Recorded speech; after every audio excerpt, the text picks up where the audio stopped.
Oh, that's so dark. Hold on. Let's see if we can point some light over here. I think that's a little bit better. Peace and blessings, Muhammad. It's Muhammad Marina from Sea to the Moon. And, I work the night shift, so I'm like just waking up. But I was on Facebook and I was talking. I was doing some research and stuff because ever since like February, things have really shifted for me personally. I have a lot of innate knowledge that I've had for a long time. I've had the pleasure of meeting like really great teachers when I was like totally asleep that have given me information and instruction.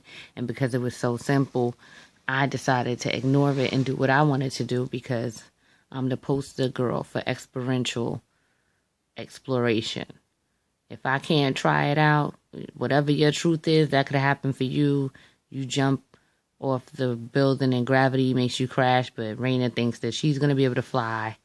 And if I crash, if I can get up and walk, then I'm proud to have that experience. That's how I was living.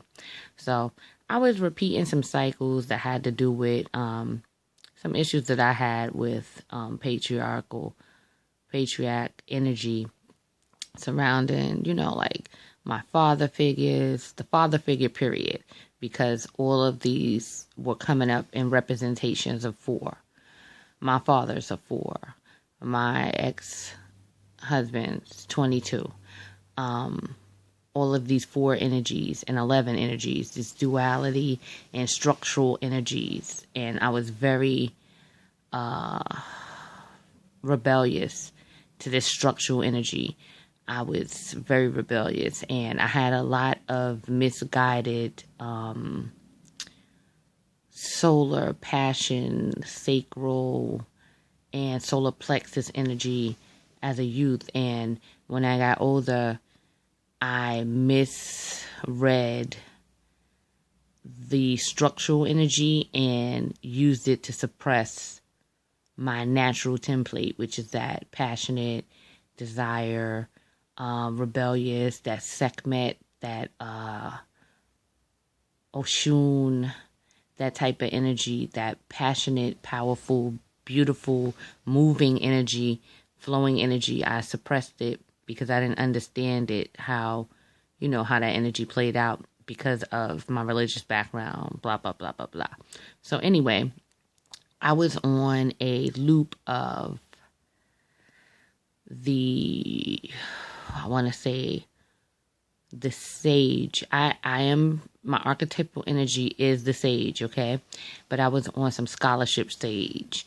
Instead of tapping into the force that I had in me and my soul blueprint, I was looking outside for information, research.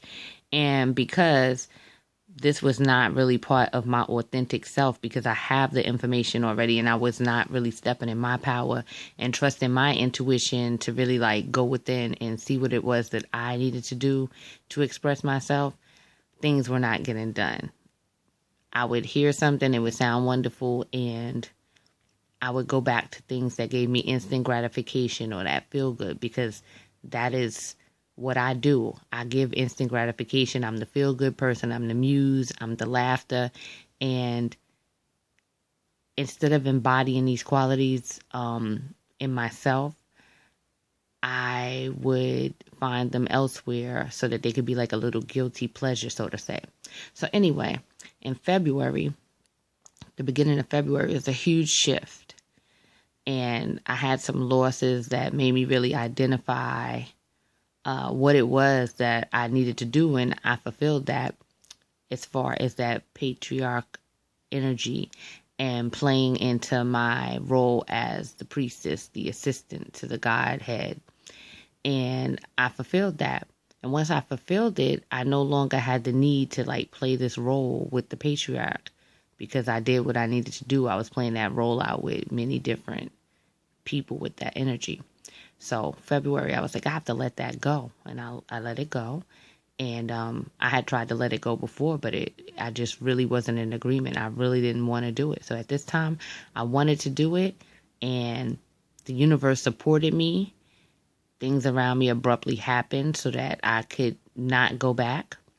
And I don't know if you've been noticing, like weight dropped off of me. I'm regenerating my core personality and soul print, the way that I express, is becoming more dominant. Transitioning from the scholar into the more of a maiden energy, more of a warrior energy. Something that I was trying to hide from. It was always in there. I'll talk about it in my core to come out, but I was trying to hide from it because I didn't understand how to be a sacred warrior. And all of this is happening, and the 29th was a very, very pronounced day for me. I woke up in the morning feeling it, and I didn't even know it was a leap year because I don't pay attention to stuff like that. I'm like the poster girl for ADHD. I'm focused on my grind or whatever it is that I'm doing. I can't open myself up to everything. So when I do feel something in me, I do ask myself questions, and I talk to my higher self, and then it shows me what to observe. So I observed it was the 29th and 11 day. That's like seeing beyond the veil. It was a 22nd universal day that was all about superstructural change, master building, platforms changing. The next day was a 4-day. 9 days out, which would have been completion, was the solar eclipse and new moon.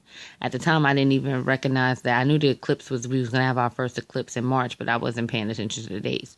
I seen it was the 8th was going to be the new moon, and I was encouraging everybody to get their ritual on because they had like 9 days of completion to make it really powerful.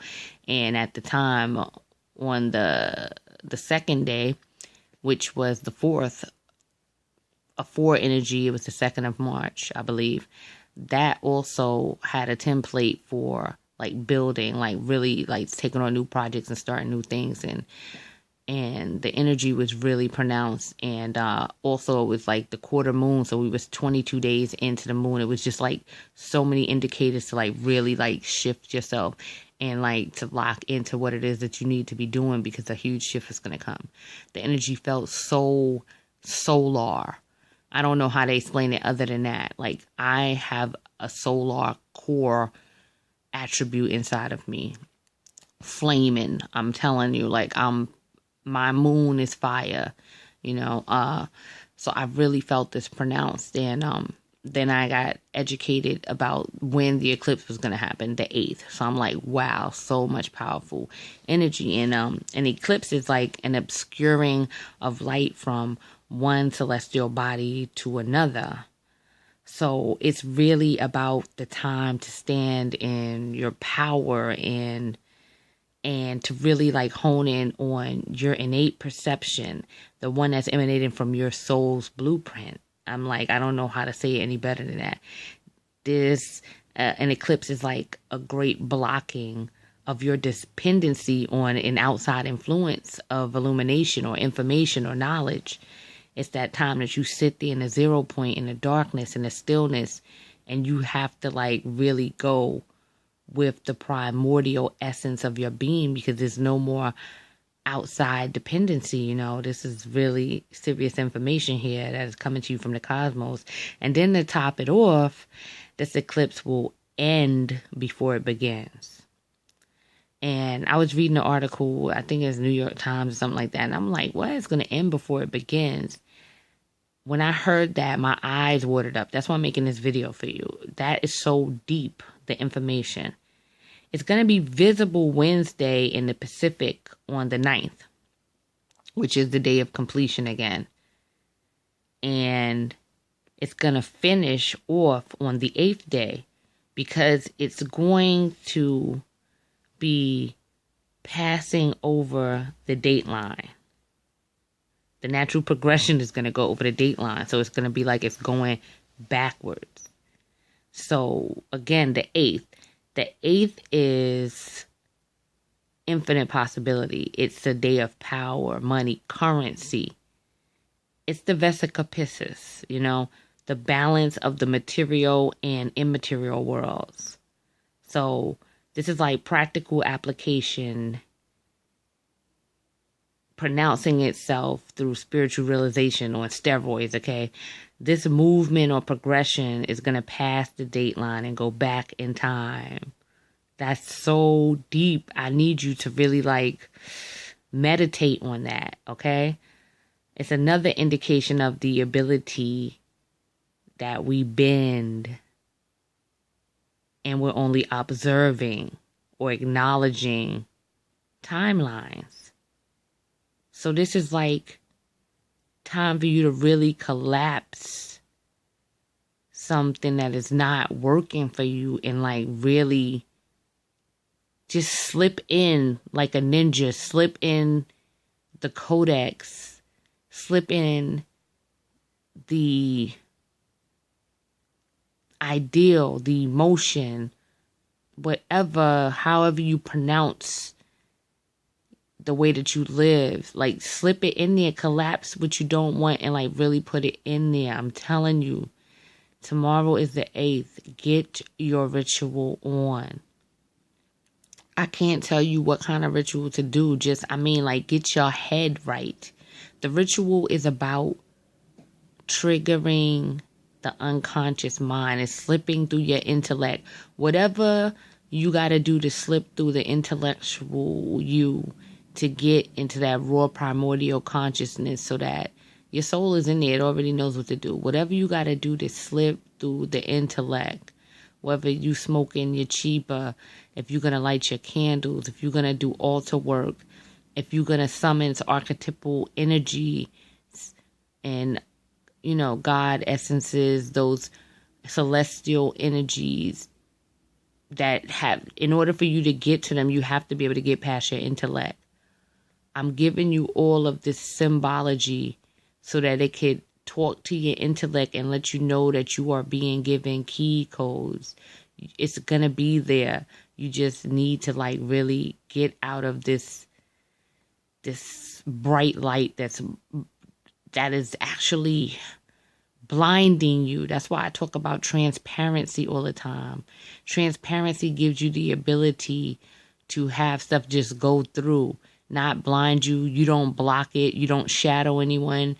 You don't block their light. It's just transparency, and it gives you a way to really like just be in the observation and not be affected by, and always keep going back to your core. Okay. I don't know what else to say right now, but just really please. Today is the 7th. Begin to meditate on that. Meditate means focus. It's not like no woo-woo stuff, because I know that sometimes I talk matter-of-factually about stuff that people are not really in the know about, or they don't actually know exactly what it is that I mean, because there's several definitions for words.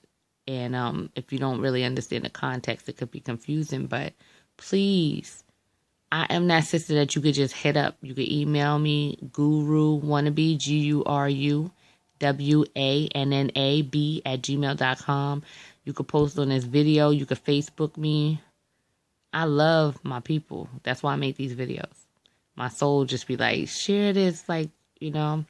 So peace and blessings, and get your psychological triggers, get in your heart, get past your intellect, make some changes. Now is the time. Listen to your heart. Peace and love.